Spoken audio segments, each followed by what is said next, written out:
I ended up breaking my headphones because I got off the pendulum and I was so pissed off. I like took them and fucking like just chucked them. Scared probably like five little bitches at the gym.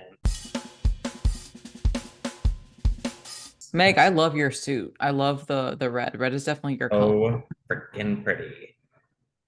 But it was a little like I got a little scared putting on the bottoms because I got these thick sausages to Yeah. like go up. And I was like, oh my God, if I break it, oh my God. Like, so I probably won't wear that again until I'm a bit leaner.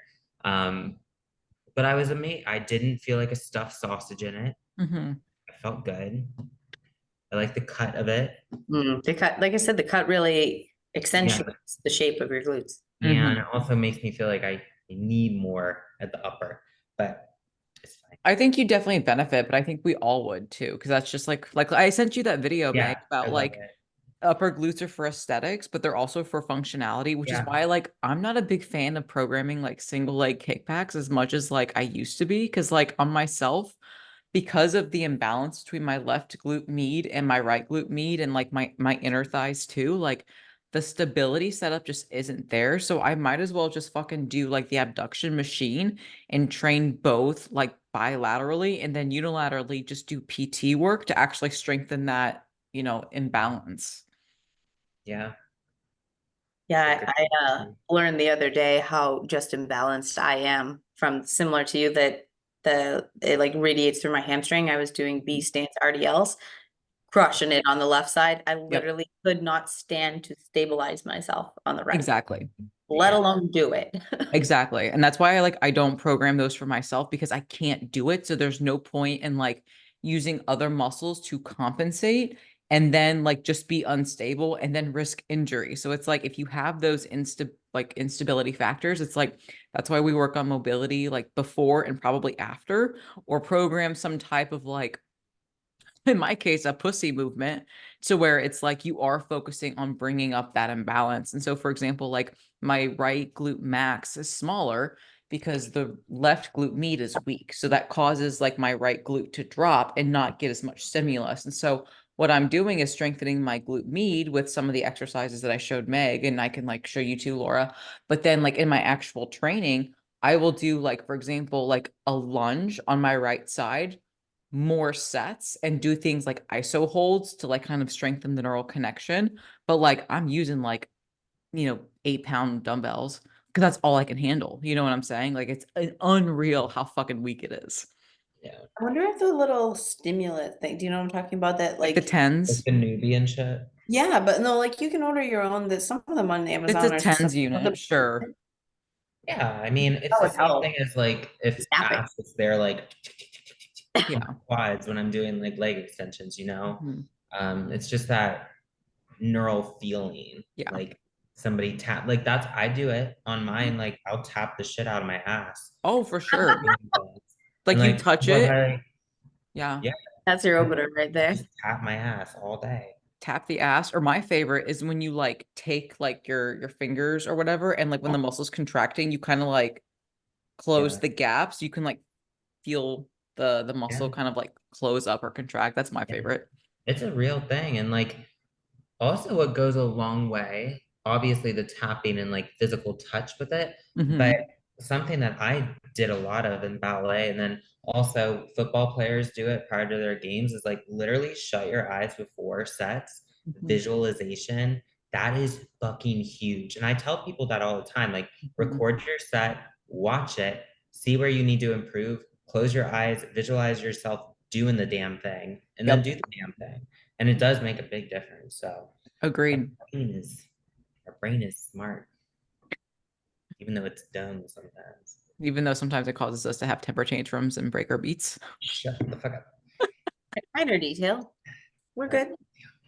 That's right. Laura, did you get your eyebrows tinted or okay, I thought If you're the And first you person have your to lashes notice. off. I thought yeah, I thought Yeah, I saw yesterday when we were doing finances, but I was like maybe it's something else, but like no, they look darker. They look good. Yeah. I they'll thought it lighten was up too just because it's like just done. But yeah, Mhm. I like it. I thought it Yeah. I was got, just because you didn't have your eyelashes on, so I was looking at your eyebrows. I I like honestly it. got so frustrated with doing lashes because like they don't stay on, Mm. and then I'm like, going back all the time. Like it's more of a like time management thing, even though it's expensive too. Do them yourself.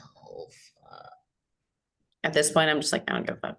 Yeah, you look beautiful. You look beautiful. I agree. And speaking of eyes, you guys. Okay, so here's the deal. I'm gonna be 28 soon. I was essentially like last week years old when I fucking developed allergies for the first time ever to spring. Like I've always been mildly Yeah. allergic to cats. Like if I like sniff Uma, I'll like, you know, have like allergic reaction, but it's not that big of a deal. Versus Eric, like when spring comes around, I mean, he'll sneeze like 10 times in a row. He'll just like look like a fucking mess. And I kind of like always tease him for it, being like, "Oh, you're such a fucking pussy, Eric." I do. No, it's not funny because literally we were out walking at a park and Uh-oh. I could not fucking see. My eyes felt like giant zits that needed to be popped and they would not stop weeping, but I couldn't see. So I'm like, you know, literally it looks like I'm crying, but like they're so freaking red as well and bloodshot. And I was like, this is hell.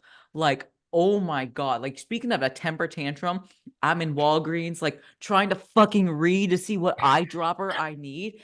And Eric's like, what about this one? I was like, Eric, I don't fucking care. I can't fucking see the like I literally was having a meltdown in the fucking Walgreens. So Meg, you're not the only person that has like, you know, their temper tantrums. Like it was so fucking unpleasant. I literally wanted to take one of my insulin syringes and just pop my eyeball. Like that's how much pressure was in there. It hurt so bad.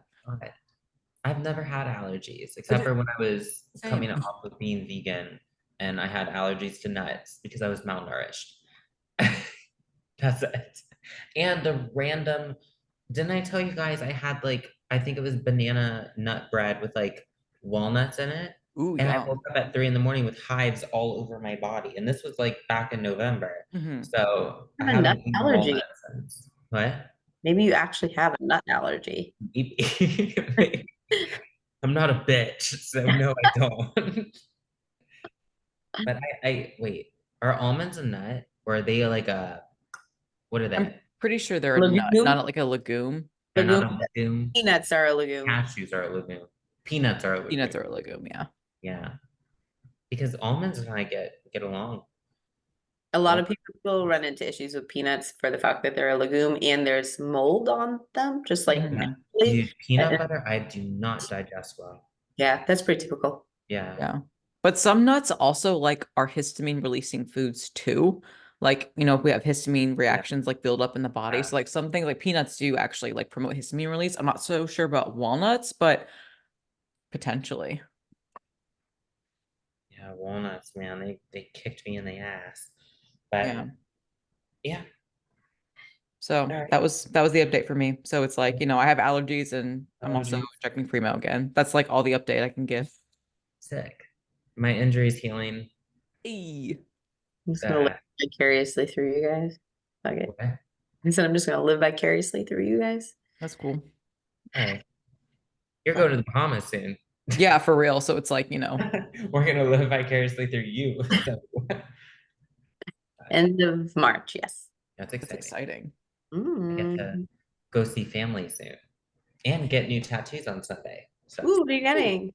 I'm getting the tops of my hands done. So they're just Both? like little designs, Mhm. and they're gonna have like a little flower in the middle.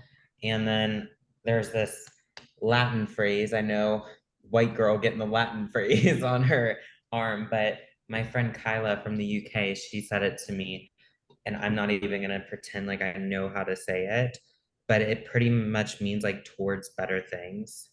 Oh yeah, you were Let me telling me try about to that. yeah, it's like dude, I can't speak Latin, but Nobody it's pretty can. good. It's okay. I'm excited. Speak Yeah. pig Latin, that's about it. Yeah, but I'm excited. It's gonna be like an all day thing, but exciting. I always wondered how people did that. Like when you go and get a sleeve and you're there for like 9 hours, I would lose my I cannot do shit. that. Yeah. But I don't know Otherwise, why mine, like my fingers, they took forever. But I think he does it all like just it's a very slow process with him, but he's so good. So I'm like, okay, I'll spend half my day with you. Yeah. if it wasn't for how long it took, I would have a sleeve. Yeah. I just can't do it. Ad Meliora. Ad Meliora. I don't know Sounds that pretty. word. Sounds pretty good. But I'm gonna have that on my arm, probably above my little birds of paradise from my mama. I love Oh, that. Yeah, I think it's really pretty.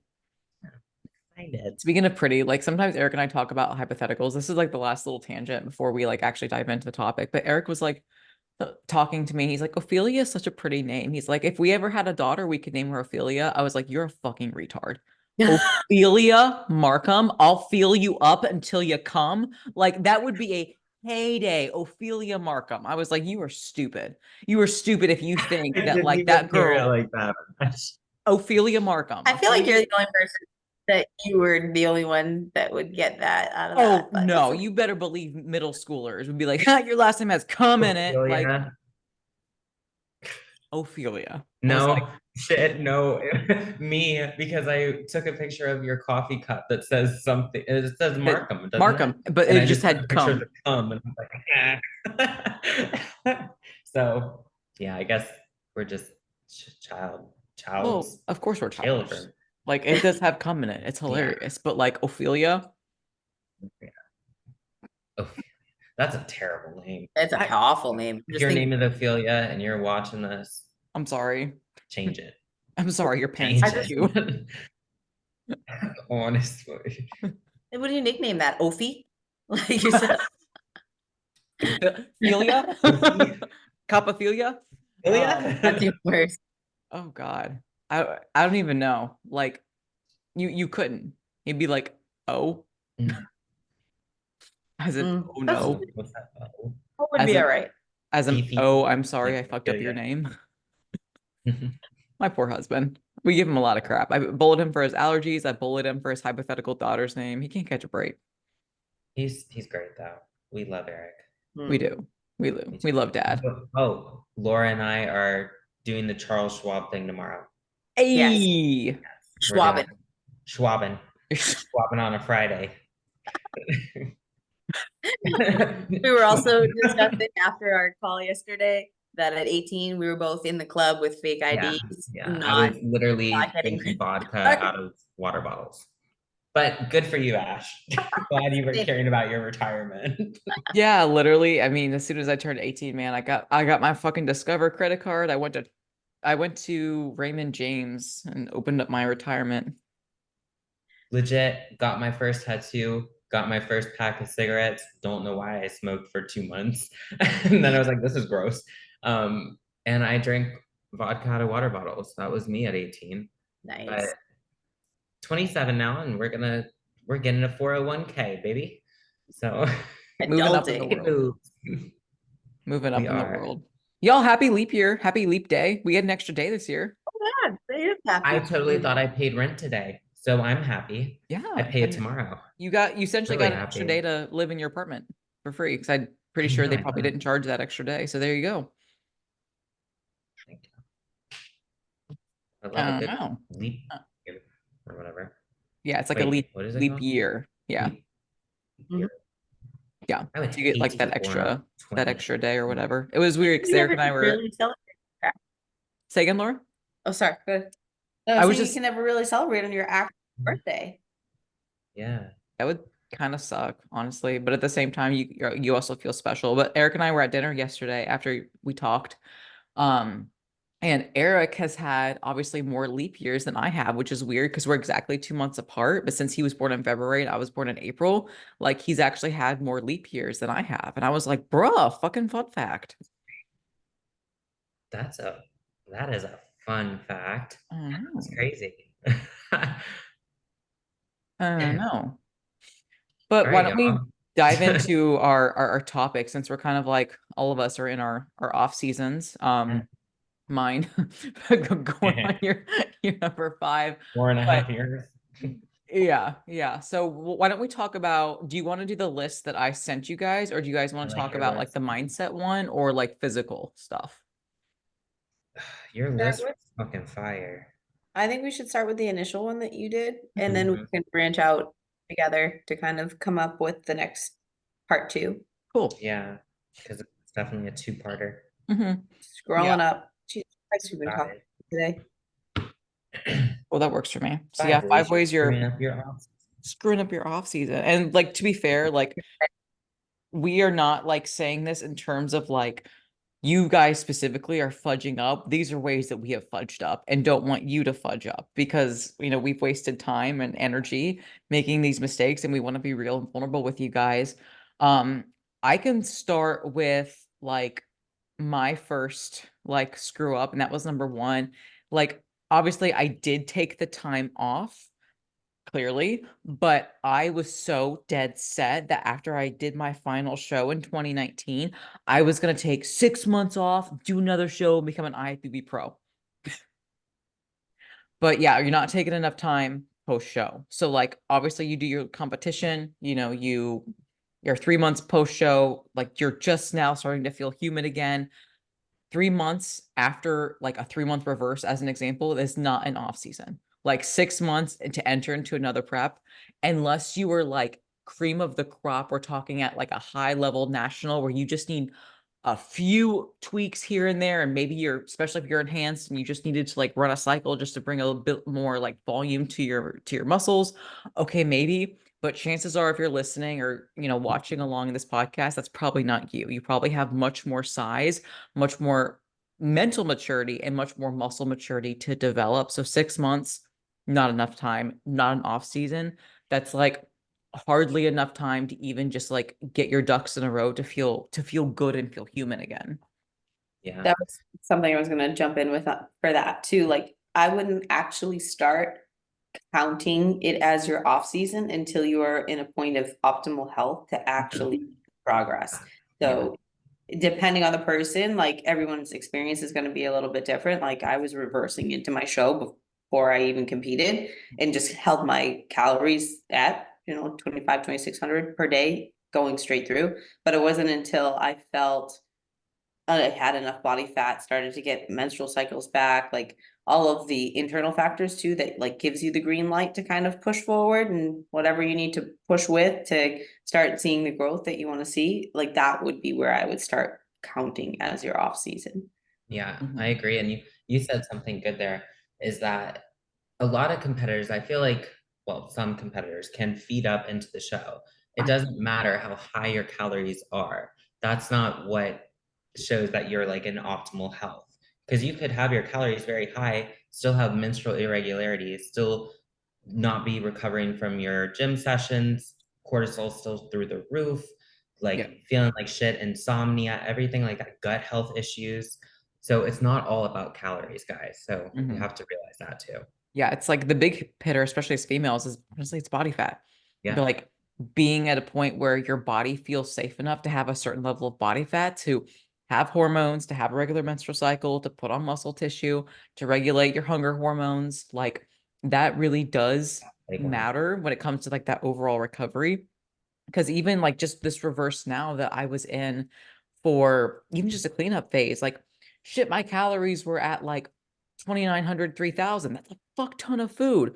I was still hungry. Like I Yeah. was still having a hard time because my body just hadn't quite like regulated things. And even though Austin only gave me like an additional like 90-ish calories just to really like push that surplus, like it took a while for my body to just to kind of like calm down, normalize. My training started to be fun again, my sleep started to be a bit better. um what else that's really important? Oh, and like obviously like in the hunger signaling, because like that was hard for a while we were increasing food. Yeah. Mhm. Yeah. I think that's a big thing that gets kind of thrown under the rug, is like the imbalance of like leptin and ghrelin pulling out of a show. And those are your like hunger hormones, like Mhm. satiation and appetite signaling pretty much. It's fucked, quite literally, post show. So getting those into a good place is going to be where you're optimal. So Mhm. that takes a while too. I would also say the leaner you are, the longer that takes Yep. and Yeah. the more drastically you feel. Mhm. At one point I felt like I was dying and I was still eating like 24, 2,500 calories. It Mhm. was wild. And yours has probably stemmed a lot to your gut health too, which Mhm. has an impact on those hormones too. I mean, when we're just like running through food and not actually breaking down and absorbing the nutrients, that there's such a big difference there. For sure. Mhm. Yeah. Absolutely. And kind of like with that, that goes into point number two. Like you're afraid to let go of the lines and the shreds, and you want Mhm. to have like a lean bulk or a lean off season. And whether like it's just a balance, right? It is a balance between adding on tissue and being in a surplus and not getting too fat. But you can't be so tightly controlled to like, oh, I can't lose lines or whatever, but you need to be able to let go of that control, be okay with adding on some body fat because again, like it is necessary, especially when we're reversing post show for all the things we just mentioned, but especially if you're wanting to grow muscle tissue too, because if you're not Yeah, fundamentally healthy with your gut and your hormones, do you really think your body wants to put on muscle? Hell no. Your body doesn't even like to fucking put on muscle anyway. It's so hard to do. That's why you have to like do all the right things for like a pound or two of for muscle like a years. year, right?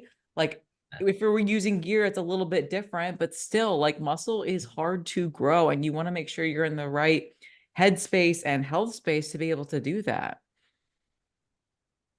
Yeah.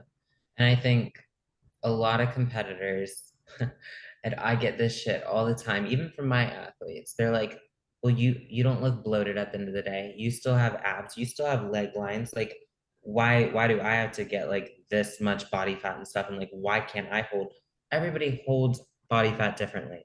Mhm. My legs stay relatively lean year round. It doesn't matter if I'm 211, big bitch status, or shredded on stage. Like I'm still gonna have some separation in my muscle. Mhm. And it also comes down to how much damn muscle you have. Just I've got a lot of mass down there. So that muscle is pushing against the skin. You're gonna be able to see separation Yep. probably at a higher body fat than people who don't have as much muscle. Mhm. It's just science, guys. Just don't compare yourself. That is so, that's old news. Comparing yourself. Mhm. Silly. Agreed, agreed. And then you get in that mental game where it's like, I once saw a girl where she was like reversing post show and it was like 3 months and she's like, all right, time for a mini cut. And I'm like, you just dug yourself Yep. out of a diet. Like the whole point of reversing is to regain Yep. your health. Like obviously if you like fudge up your reverse, we still shouldn't be entering into like a deficit. Okay, well, you're gonna have like a pretty like harsh recomp phase or whatever, but like you keep taking mini cuts every time you get uncomfortable. And it's like, I get you're in your off season. So if you're uncomfortable, it's likely because you're trying to put your off season body into your contest prep clothes. So like have different Yep. sets of clothes, have stretchy Mm-hmm. clothes. Like don't put your extra small skinny waist trainer when you're 3,000 plus calories and 10, 15 pounds up on your stage weight, still trying to go into the extra small waist trainer. Like don't do that to yourself. You're just causing yourself mental anguish. Stop with the ab checks or the line checks. Like, I get it's fun and prep to see that, but it's demotivating when you are like putting on body fat because you think you're a bad person or you're a bad athlete for putting on body fat. But guys, no, you're not. You're doing what you need to be doing to restore your health and then also to be a better athlete, to be a better bodybuilder Yep. by building up your body. See how Mm-hmm. that works? Yeah, bodybuilding. It's the name of the game, baby. Compound words. Yeah, look how that works. Levels. That's right. Laura, Uh, why don't you take away number three? hold up. We got it. You're eating like okay, so actually I just went through this with an athlete.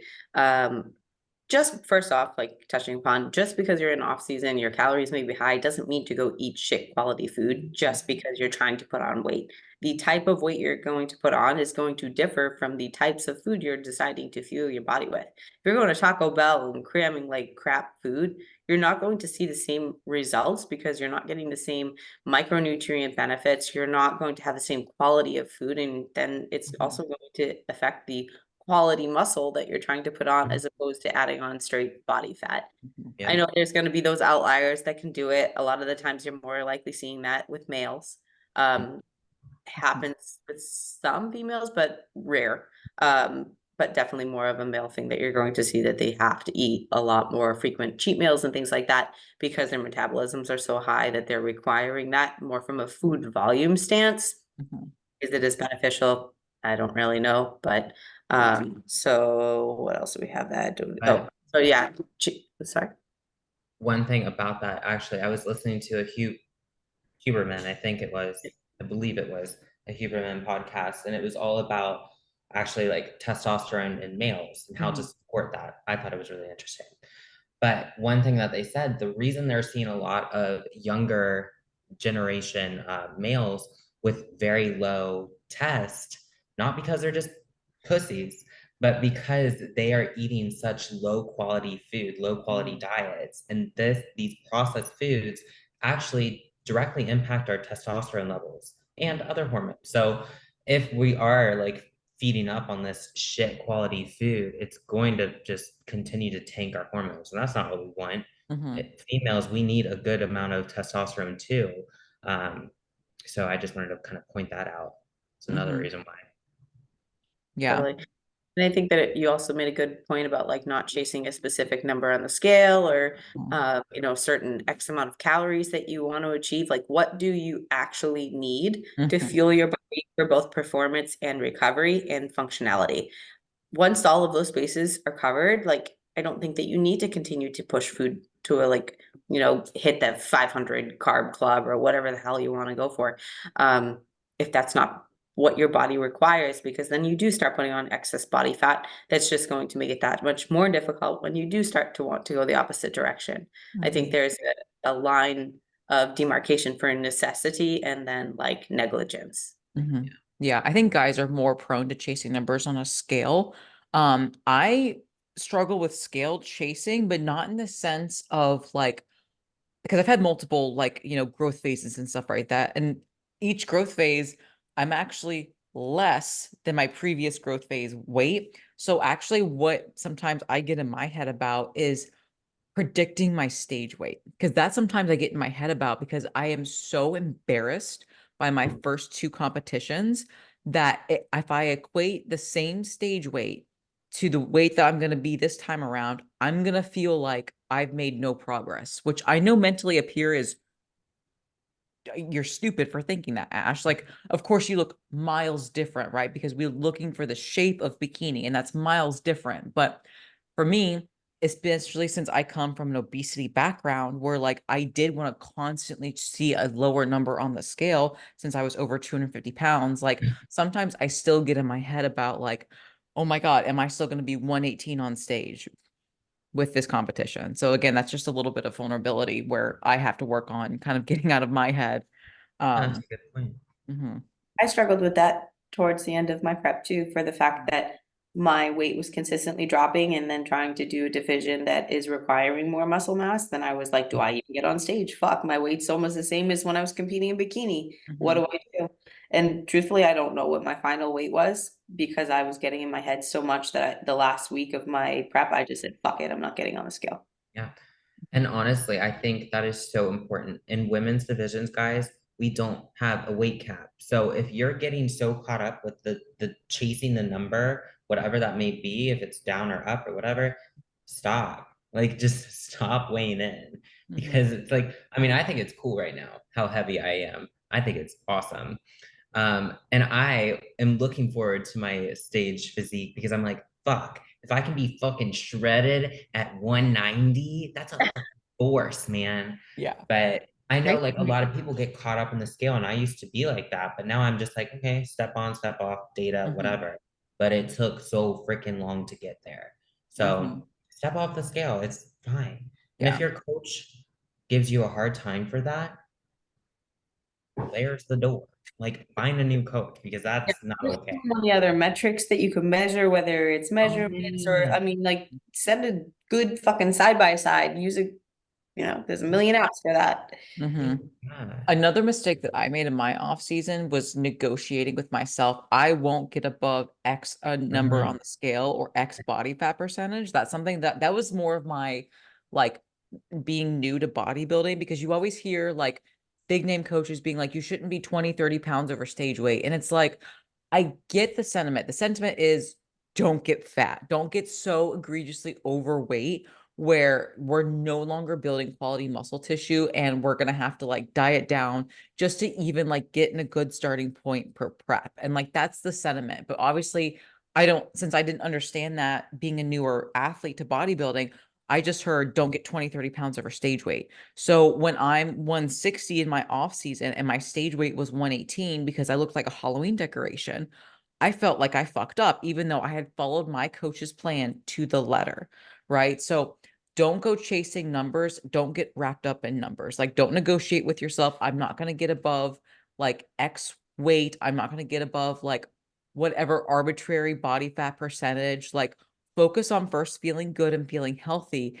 And then instead of chasing numbers, which the judges don't care, like they care about your height, that's literally it. So they can put Yeah. you in a class. Yeah. Care about bringing your best physique. Look about the shape, the muscle, the density. Like, that is the point of bodybuilding in these women's divisions, not like, what's my waist size? What's my body fat percentage? What scale number am I? Because, like, at the end of the day, it just doesn't matter. Yeah. And you have to also take into account, because I know a lot of, because I've taken a lot of like prep mentorship kind of courses, and they talk about guide preps too, obviously. And a lot of them during like 3 week out mark, 2 week out, peak week, they'll have their competitors like weigh in multiple times per day to like Mhm. nail the look. That's mainly for male competitors, because females, even if you lose your cycle and say you're 2 weeks out, you lost your cycle, but you're starting to have like hormonal fluctuations like you would get your cycle. I call them like ghost periods or ghost PMS, Phantom because our periods. hormones still what? Phantom And periods. yeah, Phantom periods. Yeah, legit. And your scale weight will fluctuate even if you're not getting your period. So fuck it. Like legit, man. We Agreed. have ooh, prompt. Ooh. I Yeah, like Meg, what takeaway number 4. You got excited for it. you only train when you feel like it. Bitch status. Yeah, legit, call man. you out. I love the training aspect. So when I see people legit take their off season as a time period to be off their shit when it comes to training, nutrition, but particularly training, like Mhm. grinds my gears, ladies. Like this is a time to push, man. Like that's what bodybuilding is about. It's about building your freaking body. And Mhm. these girls are in the gym like I don't even know what they're doing half the time. But yeah, use your off season to your advantage. Yeah, But like like you normally said, training is like just, oh, I'll go when I can, and it's like twice a week, or mhm, sometimes, oh, I had a good week and I'm going 5 times a week, or yeah, I had a good week. What the fuck is that? Every I had a week good needs week. a good week. Yeah. Like it's okay if because I know like I had an injury. I have an injury right now. I have to kind of scale back on some movements, but I'm still excelling in a lot and I'm taking my recovery very seriously. But so I'm not going to let that injury like truly derail my progress by any means. I've made probably the best progress I have this month comparing my photos. Mhm. Um, but I feel like people oh, they just take it so lightly because you said here, like building muscle is hard.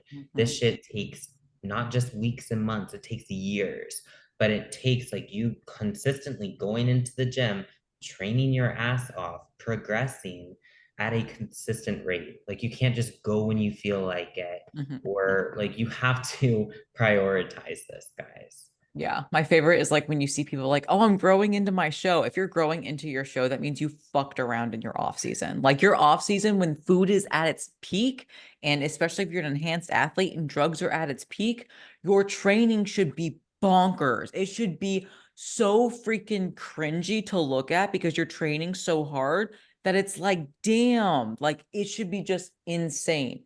Your Yeah. prep should not be the time to, like, when food is low and cardio is high, that should not be the time when we're doing like 5, 6 sets, triple drop sets, rest pot. Like, no, no, Because bad. Or I need like a to spray deplete the bottle. glycogen. I think I think a good question as an athlete to ask yourself is if there was no such thing as Instagram and I was never getting on stage, Hmm. would I still want to do all of this? Yes. If the answer is not yes, you shouldn't be competing.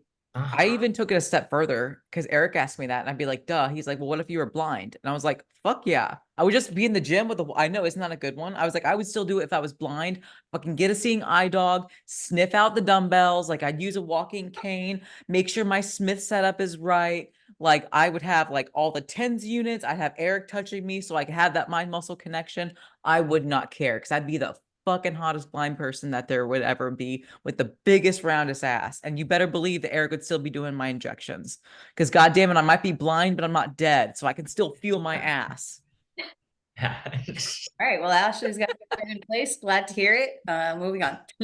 Hey, no, facts, man. Like, it's too many people nowadays do it because of social media. They see the glitz and glam of it, and then they don't want to do like the down and dirty shit Mm-hmm. of actually training their ass off, man. Like, they'll send me like people. I feel bad because they send me sets, like some newer athletes are like, I was so proud of this set. I really pushed myself. And I'm like, but you could have done like 5 or 6 more reps. You could have done more weight. And it's not me being a dick. I'm just like, here's where your like comfy spot is. We need Mm-hmm. to train over here. Like, you need to grind. Like, Yeah, like newer athletes find that so demotivating. But it's not like no. it shouldn't be demotivate. I don't even know if that's a fucking word. It shouldn't be unmotivating. It should be motivating because one, your coach isn't just saying good job when you're not doing a good job, because plenty of coaches do that and take your money and Mm-hmm. you don't make progress. You don't change. You don't look any better. So it's like we're not doing it to be bitches. We're doing it because you're paying us for a service and we want you to get better. I Like know. muscle is so hard to grow. It is earned. It's not just like freely given to you. So like you need to have those painful like junkyard dog sets where you're like making ugly faces and maybe you're spitting or like maybe I don't like I know like spit whatever it so is that you need to much. do. I do too. Dude, when I'm on leg press, it's just like Like a llama, you're like I say fuck a lot. I say damn it. Like it's not pretty. But yeah, I don't know. Maybe I don't have to train as hard because like I'm gonna be realistic. I have decent genetics. I'm not sitting here saying, oh, I have trash genetics. Like I have pretty decent genetics. Like I Mhm. could probably train way less hard and still progress at a decent rate. Oh yeah. But Well, I just you, Meg. love training so much. What, Laura? Well, fuck you, Meg. Yeah, literally. Sorry, I'm just being legit though. Like I'm not gonna sit here and be like somebody with good genetics who says like, "Oh, I have shit genetics." Like, "Oh, I don't have good genetics." Like it's so just own up. Like I have decent genetics, but I love the training aspect so Mhm. damn much that I just couldn't Mhm. like, you Capitalize. know. And that's what it Good is about. genetics, good work ethic. That's what becomes lethal. Yeah, Agreed. Agreed. But yeah, if you're having bitch training in your off season and you're growing during your contest prep, you fudged up. Don't do that. yeah, Don't yeah, like stick with the plan and train hard. Like just train really, really freaking hard. That doesn't mean that you're training like sloppy and you get injured. It's yeah. you're training intentionally, right? And that kind of like bleeds into like number 5 is like you're just not following a plan and specifically you're not staying with your coach because it's like people think that like contest prep coaches are just for contest prep and it's like no we're not. We're year round baby because you want to be undeniable. Like how many times do we see that just like plastered across social media? I want to be undeniable, whatever, road to pro, whatever. And like your off season is literally like no offense, Bahamas. You're going to the Bahamas, you're going on vacation. Like What the fuck, Laura? but it's just like don't do that. Like muscle is built in the off season. Like have that routine. You should not have like such rigidity that prep brings about. Like you need to have some flexibility and some fun in your off season so that way you can stay in it as long as you need to. But like you still need to have a structure and a routine and a plan so that way you're checking off your boxes and you are making progress. And that way your coach is making sure that it's good quality progress, not just like sloppy mass because we're doing the other mistakes that we already talked about. Yeah, yeah. You also want to develop a sense of trust with your coach. And honestly, that, like any relationship, takes time. And I don't think you're going to want to immediately feel total or not want, but be able to feel entirely comfortable with someone telling you what to do. So like develop that ahead of time where it's less on the line in a short term amount. So it doesn't feel so pressured because, once you're already in the heat of prep, like those calls are being made and you just need to execute. But when you already trust that person, you're not going to question what they're telling you to do. Yeah. And that's something I kind of struggled with Cameron, and I'll be straight up with it. I didn't have a coach from 2020, like I guess August 2020, right after the Tampa Pro. I said, Jason, look, I gotta focus on like my mental health right now. And we parted ways, and I didn't hire another coach until when was that?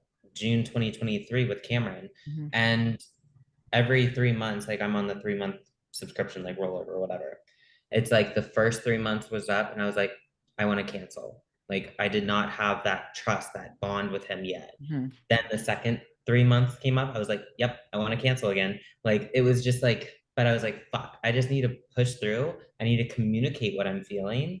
And now we're like in a really good place. We're just vibing. I'm just listening, executing, Mhm. asking questions when I need. And like, it's just a really good relationship now. Mhm. But like you said, it's like with any relationship, it takes Time. time and each person has to put in the effort. So, Mhm. Yeah.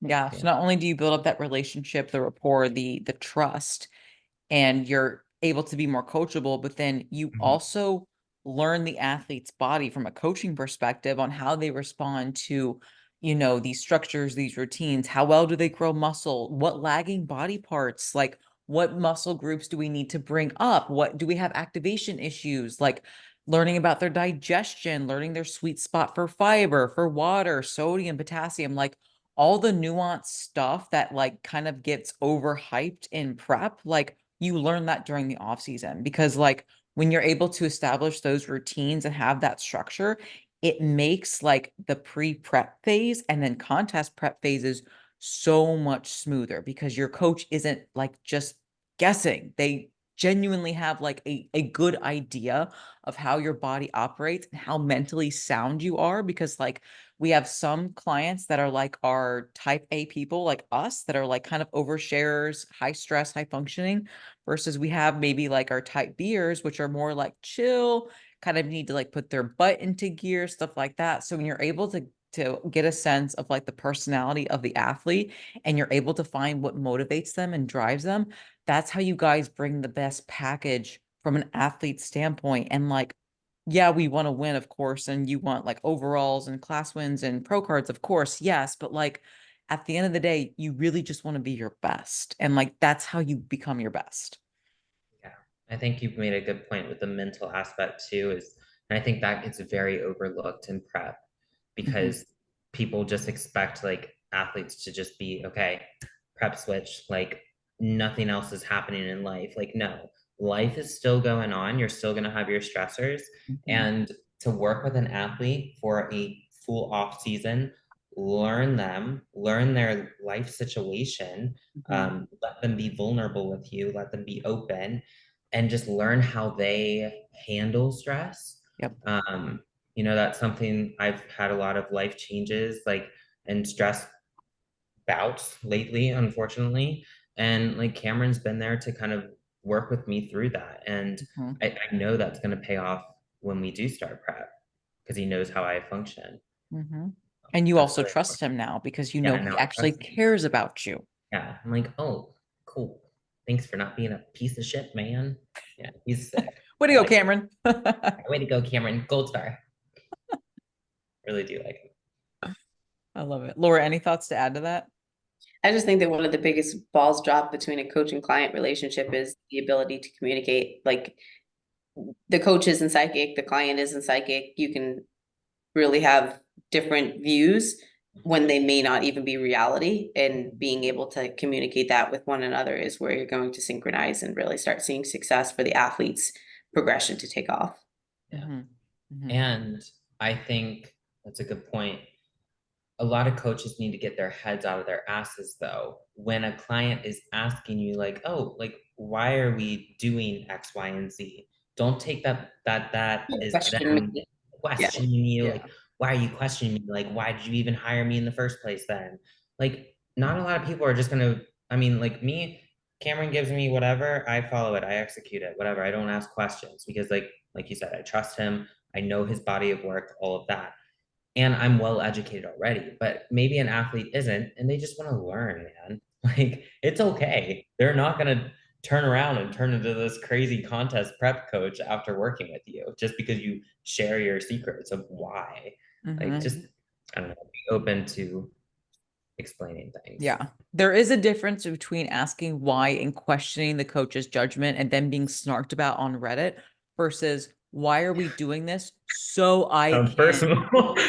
Oh, no, I haven't been. No, trust me, I monitor that stuff. But like you see it all the time in like gym snark and bikini talk. It's like you see it. You see, like, I don't trust my coach. They are not explaining why. So it's like there is a difference between like questioning because there is lack of trust versus why are we doing this so I can execute it better. And like that's where that ego and that coach's part is like needs to be dialed down because it's like they're probably not asking you so they can become a coach because they don't trust you or they want to steal your information. They just want to understand so they trust you and they feel safe. And this is especially true with female athletes. They want to feel safe, right? Guys, they'll kind of just do whatever for the most part, right? But for females, we need to feel safe. We need to feel heard and understood.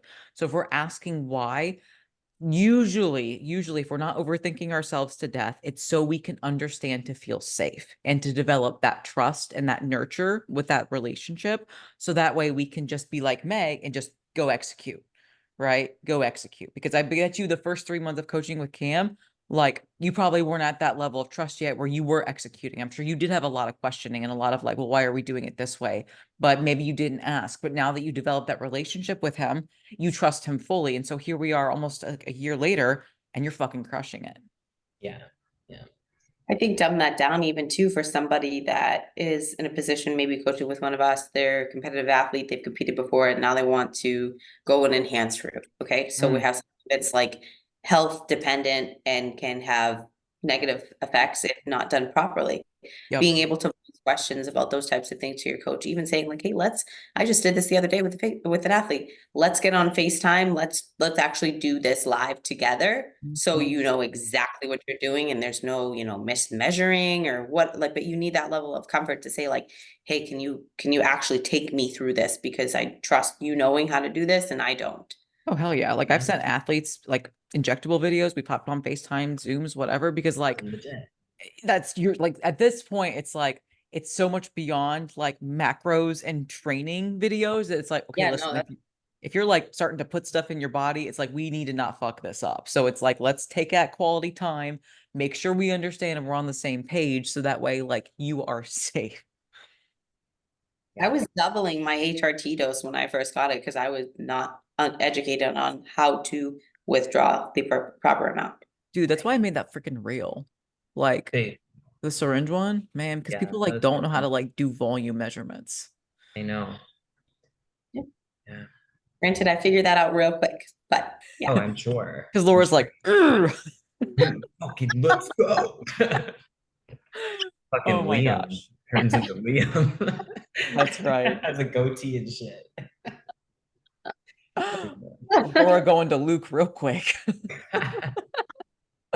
Bonus number 6. Yes, I This is see. something that I learned time and time again that I finally like actually learned and understood, right? Because it's one thing to learn something, but to understand it and apply it is a completely different story. But in your off season, there needs to be some level of flexibility and fun. Yeah. It cannot be a free for all, but it also, in my opinion, should not be like the refinements of prep where you eat at this time, you train at this time. Like you should have windows of opportunity so that way you are following a plan, but you have to have some fun. You have to have like a free meal or an off plan meal or something so you don't feel like you are in a prison because bodybuilding should not feel like a prison. It should not feel like a cage. So have some off-plan meals, have, some flexibility with your programming, talk to your coach about what level of balance that you need to succeed in your off season where you're still making progress, but you're still wearing different hats of being like a person too. Sure. I think that's equally as important on prep though. Obviously, we have to be very regimented in our fasted cardio, our supplements, our nutrition, our training, all of that. Mhm. But you also still like if you have a partner, especially like you're not going to be able to go out on dates with them, but still go to the park, go to the, I don't know, the fucking zoo, pet a monkey or something. I don't know. But like experience stuff on prep too. So you're not just prep, prep, prep, prep, prep, and you Mhm. burn out during prep. Like life is still happening. So that's why when people like just cut off like relationships, cut off family, Mhm. friends during prep, that is so bad for you. Like you need that support. You need to be able to go out in nature or try something new. Maybe do like a little pottery class. I don't know, the paint class. I don't know, do Or pet something, a monkey.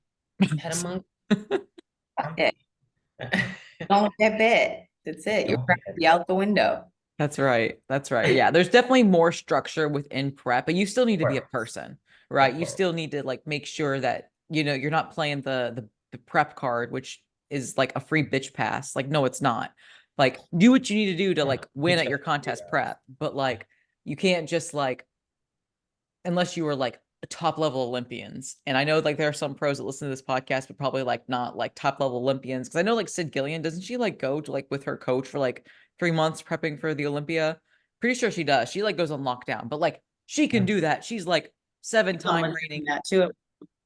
Yeah, like she can do that, of course. But like us, we don't need to be doing that. We still need to like respect our spouses, our family, our friends, because like most of us need that companionship and that honestly that level of support too.